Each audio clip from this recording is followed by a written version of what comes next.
गपोड़ी बहू। उमा जी की बहू पिंकी को गप्पे मारने की बहुत आदत थी। वो जब भी किसी के बारे में बातें करती तो बड़े बड़े गप्पे फेंका करती। आसपास के सब लोगों को पता था कि पिंकी बहुत बड़ी गपोड़ी बाज है। लोग उसकी बात पर विश्वास नहीं किया करते थे, लेकिन हाँ, उसकी बातें सुन सुनकर हंसते बहुत थे। अरे बहू, पड़ोस वाली शर्मा जी है ना, उनकी बेटी का जन्मदिन है, तुम भी चली जाना। ठीक है मम्मी जी, ये तो बता दो गिफ्ट में लेकर क्या जाना है। अरे लेकर क्या जाना है, 250 का लिफाफा दे देना, बस काफी है। अरे मम्मी जी, अच्छा लगेगा क्या? पड़ोसी हैं हमारे, हमें कुछ बड़ा लेकर जाना चाहिए। अरे बहू, इतना काफी है। जानती हैं आप, मेरे मायके में जब पड़ोस में किसी की बर्थडे होती थी ना, तो मम्मी कुछ ना कुछ गोल्ड का ही देकर भेजती थी। पड़ोसी के बर्थडे में सोना? कैसी बातें करती हो। और नहीं तो क्या, आपकी तरह थोड़ी ना लिफाफा पकड़ा दिया। पिंकी शर्मा जी की बेटी के जन्मदिन में चली जाती है। अरे आज तो बड़ी सुंदर लग रही हो साड़ी में।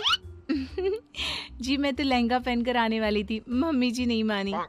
अरे बेटा, बर्थडे पार्टी में तो साड़ी चल जाती है, मेरा मतलब कोई शादी थोड़ी ना है। कैसी बात कर रही हैं आप आंटी जी? मेरे मायके में तो छोटे छोटे फंक्शन भी हम लोग लहंगा बनवाते थे बुटीक से, डिजाइन करवा कर। चाहे पड़ोस में किसी का जन्मदिन हो, मेरी मम्मी हमेशा बुटीक से नया लहंगा डिजाइन करवाती थी। मैंने तो ऐसा कहीं नहीं देखा, ये तो तुमने आज बड़े कमाल की बात बताई। अरे जाने दीजिए, कोई बात नहीं। और बताइए, आपकी बेटी नजर नहीं आ रही? अरे भाभी, मैं यहाँ हूँ, ये देखिए मेरा ड्रेस कैसा लग रहा है। ठीक ही है, मतलब बर्थडे के हिसाब से थोड़ा हल्का है ना।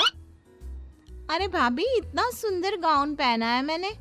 मैं ना शादी से पहले अपने बर्थडे पर हमेशा जरी वाला लहंगा पहना करती थी, यही मैं तुम्हारी मम्मी को भी बता रही थी।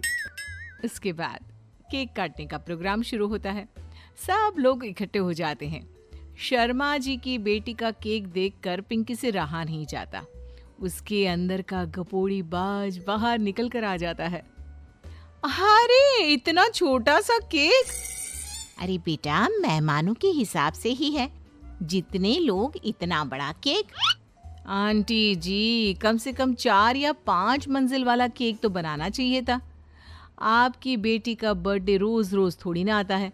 मेरे बर्थडे पर हमेशा पापा 4 केक बनवाते थे, सारे केक 4-4 मंजिल के होते थे। वहां पर सारे लोग उमा जी के मोहल्ले के ही थे और वो पिंकी के गप्पे मारने की आदत से अच्छी तरह वाकिफ थे, इसलिए सब लोग उसकी बात सुनकर हंसने लगे, लेकिन किसी ने पिंकी से कुछ नहीं कहा। एक दिन सुबह सुबह पिंकी ने अपनी सास से कहा, मम्मी जी, मेरे मम्मी पापा मुझसे मिलने के लिए यहाँ आ रहे हैं। अरे वाह, ये तो बहुत अच्छी बात है। उनके आने की तैयारी करो, अच्छा अच्छा खाना बनाओ। वैसे कब तक आएंगे? मम्मी जी फ्लाइट से आ रहे हैं, कल शाम को 4 बजे की फ्लाइट है। फ्लाइट? लेकिन बेटा, तेरा मायका तो यहाँ से 2 घंटे की दूरी पर है। तेरे मम्मी पापा फ्लाइट से कब से आने लगे? अरे मम्मी जी, आपको पता नहीं है, मेरे मम्मी पापा ना आधे घंटे की दूरी के लिए भी फ्लाइट का टिकट बुक करवाती है। अरे गप्पे थोड़े कम मारा करो बहू, कोई फ्लाइट से तब आएगा ना जब यहाँ पर एयरपोर्ट होगा। तुम्हारी मम्मी क्या उड़कर आएगी घर में? अरे हाँ मम्मी जी, मैं तो भूल ही गई थी। वो क्या ना, मेरे मम्मी पापा हमेशा फ्लाइट से ही ट्रैवल करते हैं, तो मेरे दिमाग से ही निकल गया था। अगले दिन पिंकी के मम्मी और पापा पिंकी से मिलने के लिए उसके घर आते हैं। आइए आइए जी, आपका बहुत बहुत स्वागत है। और समदन जी, हमारी बेटे की कोई शिकायत तो नहीं ना? ठीक से संभाल लिया है ना आपका घर?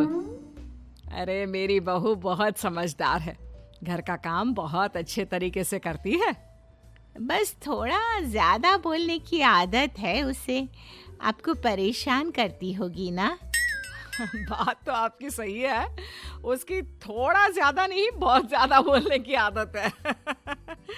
लेकिन कोई बात नहीं, आपकी बेटी दिल की बहुत अच्छी है, बस थोड़ा बोलती ही तो ज्यादा है। पिंकी बेटा, इधर आओ, देखो तुम्हारे मम्मी पापा आए हैं, तुमने इनके लिए खाना तो बना लिया ना? वो क्या है ना मम्मी जी, आपसे एक बात कहनी थी। हाँ हाँ बोलो बहू, क्या बात है, डरने की कोई जरूरत नहीं। वो मम्मी जी, मैंने सोचा मम्मी पापा आए हैं तो खाना बाहर से मंगवा लेती हूँ। अरे कोई बात नहीं बेटा, वैसे भी तुम किचन में काम करने लग जाती तो अपने मम्मी पापा से बात कब करती। बहुत अच्छा किया। अब तुम अपने मम्मी पापा के साथ बैठकर आराम से बात करो, मैं अंदर जाती हूँ।